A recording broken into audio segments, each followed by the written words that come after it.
আসসালামু আলাইকুম। আজ আমি একটা বিষয় আপনাদের সাথে শেয়ার করব। সেটা হচ্ছে সবাই আমার ভিডিওটা দেখবেন, তাহলে বুঝতে পারবেন আমি কী জিনিসটা দেখাতে চাচ্ছি। একটু দয়া করে দেখবেন। আমি আপ এই হচ্ছে আমার মেয়ে ক্লাস 7-এ পড়ে। 7-এর গাইড বই। ফার্স্টে যখন আমি গাইড বই পুরা প্যাকেজটা কিনে নিয়ে আসি তাদের থেকে, তো তারা কী করছে, এই জায়গায় ক্লাস 7-এর জায়গায় ক্লাস 6-এর বইটা দিছে। এটা জাস্ট এটা দেওয়ার পরে যখন কদিন পরে মেয়ে দেখলো যে আব্বু এটা ক্লাস 7-এর বই না, এটা হচ্ছে ক্লাস 6-এর। পরে যা আমি পাল্টায় আনতে গেছি, তো তারা পাল্টাই দিছে। পাল্টা দেওয়া পাল্টে দেওয়ার পরে আজকে বেশ কিছুদিন হয়ে গেছে। এরা বলছে অবশ্যই তারা যে কোনো বইতে কোনো দাগাদাগি করবেন না, বইয়ের ভিতরে পাতা টাতা কোনো চিরা ফাড়া থাকলে চেঞ্জ করে নিয়েন, ঠিক আছে। তো আমিও দেখলাম কোনো পাতা চিরা ফাড়া নাই। মেয়েরকেও বললাম দেখবা কোনো পাতা টাতা চিরা ফাড়া কোনো সমস্যা, লেখা টাকার সমস্যা আছে কিনা দেখবা।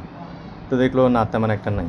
তো আজকে গতকালকে সম্ভবত আজকে আজকে পড়তে গেছে মেয়েকে স্কুলে, দেখলো যে মেয়ের যখন মডেল, এখানে কিছু মডেল আছে। মডেলটা হচ্ছে এই যে দেখেন, আপনি দেখাই আমি আপনাদেরকে, না দেখলে বুঝতে পারবেন না জিনিসটা। এগুলো সবাই গার্ডিয়ানরা খেয়াল করবেন।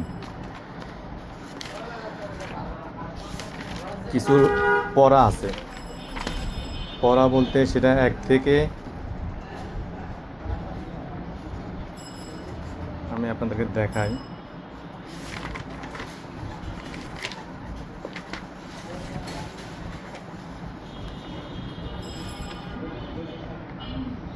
ফার্স্ট প্রেজেন্টেশন, এই যে এগুলো, এই যে মডেল কোশ্চেন, যেমন এখানে 4 দেখতেছেন, 4-এর পরে কত থাকার কথা, 5, 6, 7, 8। ঠিক 8 থেকে 15 পর্যন্ত আছে, মানে মাঝখানে গ্যাপটা 8 থেকে 14 পর্যন্ত কোনো পড়াই নাই, মানে কোনো পেজই নাই ওই পড়ার। 8 থেকে 14 পর্যন্ত। তাহলে কি এটা কোনো গার্ডিয়ান বা কোনো স্টুডেন্ট সাধারণভাবে ধরতে পারবে? এমন তো না যে আমার এই স্টুডেন্ট আগেও ক্লাস 7-এ পড়ছে, তার অভিজ্ঞতা আছে যে এই পড়াগুলো মডেল কোশ্চেনগুলো এভাবে থাকবে। সেটা কি জানার কথা? আপনারা একটু বলবেন, ঠিক আছে। পরে যখন মেয়ে বললো যে আব্বু, এই টিচারে বললো যে এখানে তোমার এই 8 থেকে 14 পর্যন্ত এই মডেল কোশ্চেন লেখাগুলা পড়াগুলা নাই, আর এখানে এই বিক্রয়ের জন্য এটা থাকা যাবে না, বিক্রয়ের জন্য থাকা যাবে না, সৌজন্যের সংখ্যায় বিক্রয়ের জন্য নয়, বিক্রয়ের জন্য নয়, এই লেখাটা থাকা যাবে না।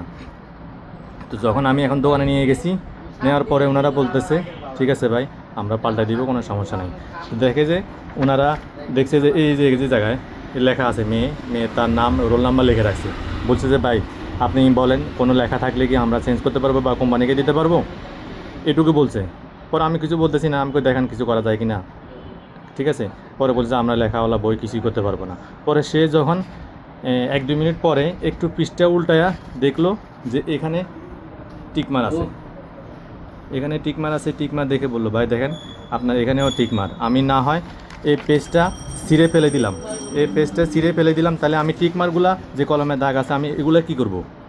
তখন আমি বললাম দেখেন আপনি তো ফার্স্টে বললেন যে এটা থাকলে আপনি কিছুই করতে পারবেন না, আর আপনি এখন টিকমার দেখে বলতেছেন আপনি এই পেজটা ছিঁড়ে ফেলে দিবেন, ছিঁড়ে ফেলে দিতে আমি কোম্পানি দিতে পারবেন, কিন্তু আপনি টিকমার লেখা কিছু করতে পারতেছেন না। তো আমার কথা মতে যদি আপনি ফার্স্ট পেজটাই আপনি ছিঁড়ে ফেলে দেন আর এই লেখা দেখে, তাহলে আপনি এই টিকমারে আপনার কী ক্ষতি করছে?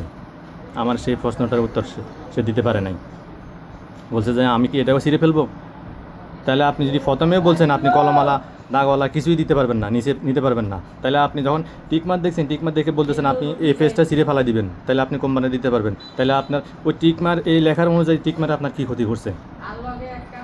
দয়া করে আপনারা একটু বলবেন এটা কী করণীয়। আর এই যখন সৌজন্যের সংখ্যা বিক্রয়ের জন্য নয়, এটা ওনারা টিচারকে দোষ দিচ্ছে যে এই বইগুলো আমাদের কাছে টিচাররা বিক্রি করছে।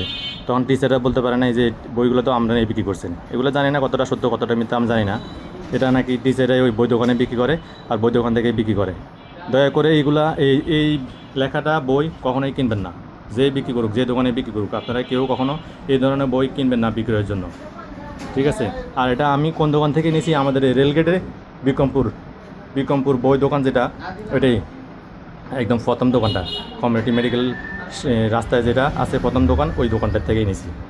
উনি মানে আমার লগে যা করলো এই বিষয় নিয়ে, বইটা নিয়ে, পরে আমি আর ওনাকে বললাম না যে ভাই বই একটা লাখ টাকা দাম না, আপনি যে ব্যাপারটা করলেন, আপনি বললেন যে প্রথম পিসটা আপনি ছিঁড়ে ফেলবেন, পরে আপনি দাগগুলা কী করবেন? আপনি তো প্রথমে সেটা বলেন না, প্রথমে বলছেনই আপনি যে দাগওয়ালা আমি কিছুই নিতে পারবেন না। ঘরে যখন দেখছেন আপনি টিকমার দেখে আপনি বলতেছেন আমি না হয় এই পেজটা ছিঁড়ে ফেলবো, তাহলে আমি টিকমার কী করবো? তাহলে বুঝেন তার কথার মধ্যে কীরকম প্যাচ পাওয়া গেছে।